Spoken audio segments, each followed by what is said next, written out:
วันที่29มกราคม2026กระทรวงป้องกันความสงบจัดพิธีเผยแพร่เอกสารกาเขียมให้เกการเลือกตั้งสมาชิกสภาแห่งชาติสุดที่10และสมาชิกสภาประชาชนขั้นแข่งสุดที่5ให้เกียรติเผยแพร่โดยพลจตวาครสวรรค์สุมภาไสย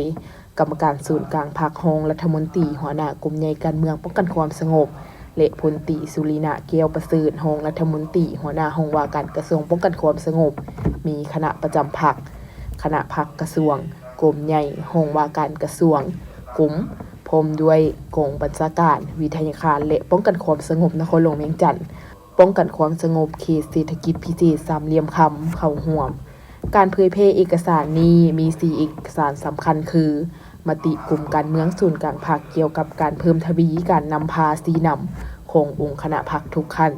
ต่อการเลือกตั้งสมาชิกสภาแห่งชาติสุดที่10และสภาประชาชนขั้นแข่งสุดที่5เอกสารเพิ่มทวีการนำพาแนวคิดเสริมขยายสิทธิประชาธิปไตยของประชาชนลาวบรรดาเผ่า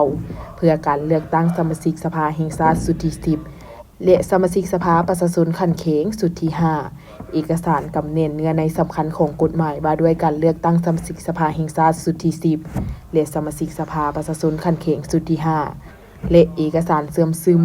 และจัดตั้งปฏิบัติเพนดำเนินงานของคณะกรรมการเลือกตั้งระดับชาติเพื่อการเลือกตั้งสมาชิกสภาแห่งชาติสุดที่10และสมาชิกสภาประชาชนขั้นแข่งสุดที่5การเผยแพร่เอกสารในครั้งนี้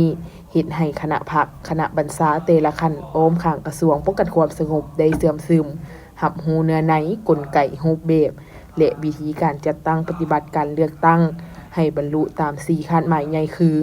ผู้มีสิทธิ์เลือกตั้งทั้งหมดต้องได้ไปเลือกตั้งให้ได้100ส่วน100การไปเลือกตั้งต้องรับประกันความถูกต้องและครบถ้วน100ส่วน100การเลือกตั้งต้องรับประกันความโปร่งใสและยุติธรรม100ส่วน100และการเลือกตั้งต้องรับประกันความสงบและความเป็นระเบียบเรียบร้อยให้ได้100ส่วน100